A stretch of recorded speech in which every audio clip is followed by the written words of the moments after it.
I am M को spelling के हुन्छ थाहा छ AM I am अनि त्यसपछि he is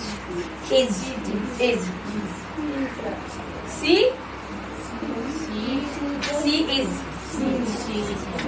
एकजना हुने बित्तिकै के गर्नुपर्छ हामीले इज लगाउनुपर्छ है he is she is Ram is Sita is है पेन एउटा छ भने इज है एउटामा के लाउने इज है आई को पछाडि एम आई एम अनि वी को पछाडि के लाउने अब वी अस्ति पढाउने हो वी आर वी आर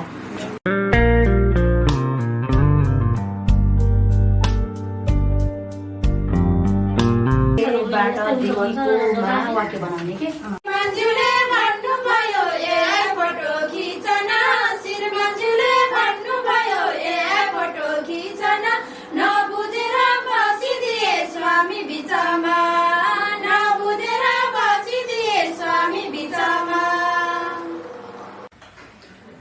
नमस्ते, मेरो नाम मीना देवी खड्का। म चाहिँ ज्ञानज्योति महिला विद्यालयमा 3rd ब्याचको एसएलसी अनि त्यहाँबाट पढ्यो यताउता यस्तै भयो बच्चा हुर्काउँदै पढ्दै गयो अनि त्यसपछि आएर अहिले हामीले चाहिँ सहारा फाउन्डेसन खोलेर अनि विभिन्न सरसफाइका सामानहरू उत्पादन गर्ने गरेको छु अनि त्यसैबाट हाम्रो धेरै अब हामीले चाहिँ उत्पादन गर्ने भन्दा पनि ट्रेनिङ दिने गर्छौँ धेरै मान्छेलाई अहिले हामीले 2 महिना जतिमा 150 देखि 300 सम्म मान्छेहरूलाई ट्रेनिङ दिइसक्यौँ र धेरैजना खुसी पनि हुनुभएको छ अनि कसैलाई घरमा बसिरहने महिलाहरूलाई जस्तो काम नपाएर छटपटेहरूलाई पनि हामीले ट्रेनिङ दिएर उनीहरूलाई अब हामीले चाहिँ सहयोग गरेको जस्तो पनि भएको छ समाजसेवी जस्तो पनि भएको छौँ हामी त्यही भएर हामीले चाहिँ मेरो साथी र म भएर सञ्चालन गरेको छु हामीले चाहिँ अब त्यतिखेर पढाइले चाहिँ हामीलाई कस्तो लागेको छ भने पढाइ चाहिँ पुरा नभएर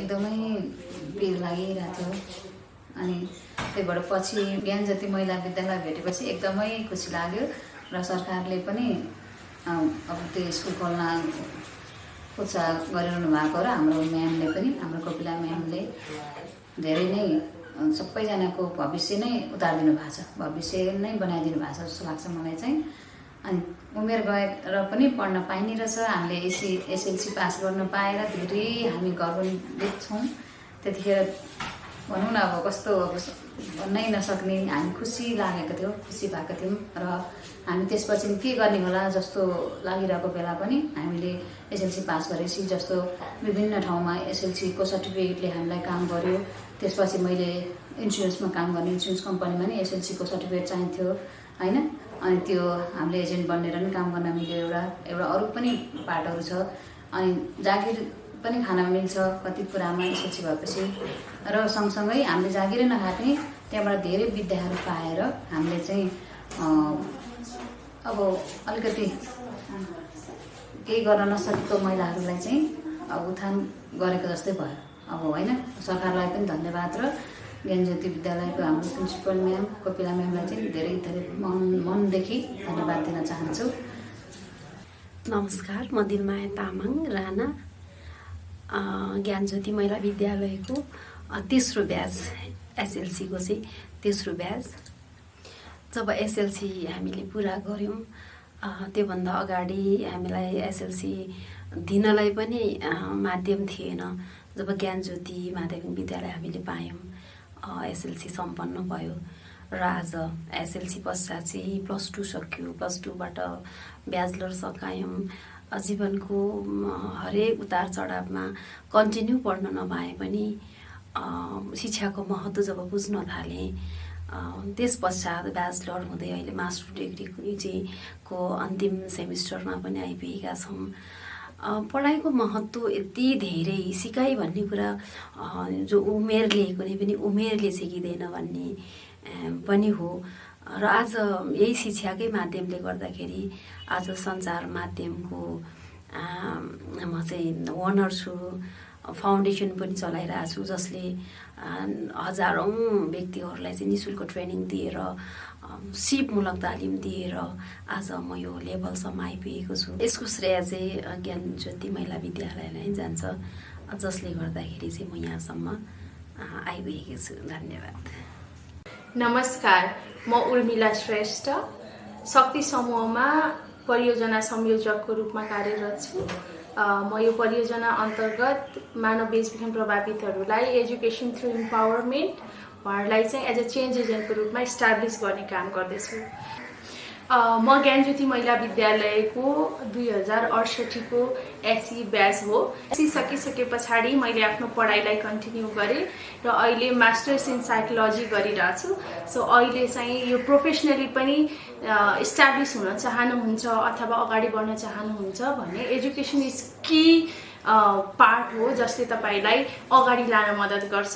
so education is the most important thing जुन चिजले तपाईँलाई स्टाब्लिस गर्न र चिनाउनको लागि सँगसँगै तपाईँलाई परिचित गराउनको लागि पनि यसले मद्दत गर्छ।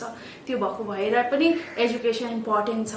अझ विशेष गरेर त्यो मान्छेहरूको लागि एजुकेसन इम्पोर्टेन्ट छ जसले आफ्नो आइडेन्टिटी खोजिरहेको छ, उहाँहरूको लागि एजुकेसन इम्पोर्टेन्ट छ। आफ्नो आइडेन्टिटीलाई फ्ल्यास आउट गर्नलाई अथवा आइडेन्टिटी के हो भनेर चिन्नको लागि पनि एजुकेसन इम्पोर्टेन्ट छ। नमस्कार, म छिरिङ कर्मी, घर मेरो सिन्धुपाल्चोक। ज्ञानज्योति महिला विद्यालयको 2069 को एसएलजी ब्याच म, र मैले एसएलजी दिइसकेपछि माउन्टेनियरिङमा एज अ ट्रेकिङ गाइड र माउन्टेनियरिङ गाइड भएर 5 वर्ष काम गरेँ र अहिले म ब्याचलर 4th इयरमा पढिरहेको छु।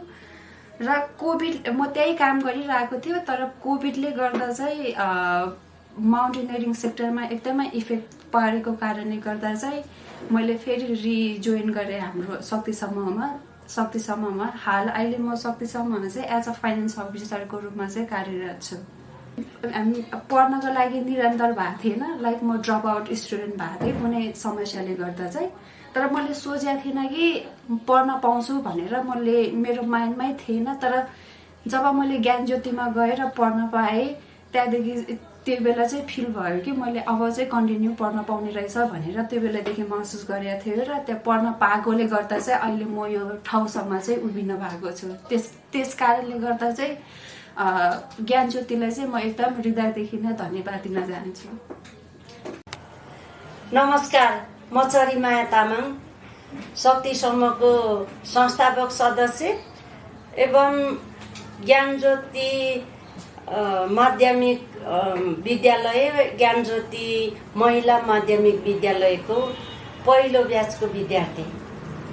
आज यस विद्यालयको 20औं स्थापना दिवसको क्रममा मेरो आफ्नो केही भनाइ राख्न पाउँदा खुसी छु र धन्यवाद दिन चाहन्छु। विद्यालय परिवार व्यवस्थापकीय पक्ष सँगसँगै स्थापना कालदेखि यो अभियानलाई जुटाउनु हुने कोपिला म्यामलाई धन्यवाद बधाई भन्न चाहन्छु। र आगामी दिनको लागि हामी जस्तो थुप्रै व्यक्तिहरू जसले पढ्न इच्छा छ, विभिन्न कारणले विद्यालय जान नपाएका या विद्यालय जाँदा जाँदै पनि परिस्थितिवश विद्यालयबाट बाहिरिनु परेको व्यक्तिहरूको लागि यो विद्यालयले ठुलो सहयोग पुर्याएको छ भन्ने मेरो ठम्माइ छ। र यसले गर्दा नै विद्यालय परिवारलाई जति धन्यवाद दिँदा पनि पुग्दैन। र यो सँगसँगै विद्यालय, विद्यार्थी र विद्यालय व्यवस्थाकीय पक्ष तिनैतर्फ हेरिराख्दाखेरि आज यो 20 वर्षको दौरानमा शक्ति समूहबाट करिब 40 जना भन्दा बढी प्रभावित साथीहरूलाई हामीले यो विद्यालयमा प्रवेश गराउन सफल भयौँ र नमुना म पनि एकजना हो। र यसरी 2062 सालबाट म आफूले यस विद्यालयमा मेरो पठन पाठनको क्रम जारी गर्दै गर्दा आज म बीचमा फेरि मेरो केही समय रोकियो, फेरि म अहिले जोडिरहेको छु। कैलाशपुर बहुमुखी क्याम्पसमा म 4औं वर्षको ब्याचलरमा हिँडिरहेको छु। यो आज म 4औं वर्ष ब्याचलरमा पढ्दैछु भन्ने बाटो खुलाएको चाहिँ ज्ञानज्योति महिला विद्यालयले नै हो। त्यसैले गर्दाखेरि यो कार्यक्रम मार्फत म पुनः ज्ञानज्योति महिला विद्यालय सम्पूर्ण परिवार सँगसँगै मैले नाम छुट्याउन नहुने मेरो आदरणीय व्यक्तित्व कोपिला म्याम, यहाँ सबैमा नमन सहित आउने दिनमा फेरि पनि तपाईँ हामी सँगै मिलेर जसलाई पढ्न आवश्यकता छ, पढ्न पाएको थिएन र जो विभिन्न कारणले विद्यालय छुट्न बाध्य भएको सबैलाई यो विद्यालयमा प्रवेश गर्नुहुन पनि आह्वान गर्दै अहिलेलाई मेरो भनाइ यही स्थगित गर्न चाहन्छु। पुनः यहाँ सम्पूर्णमा नमस्कार, धन्यवाद।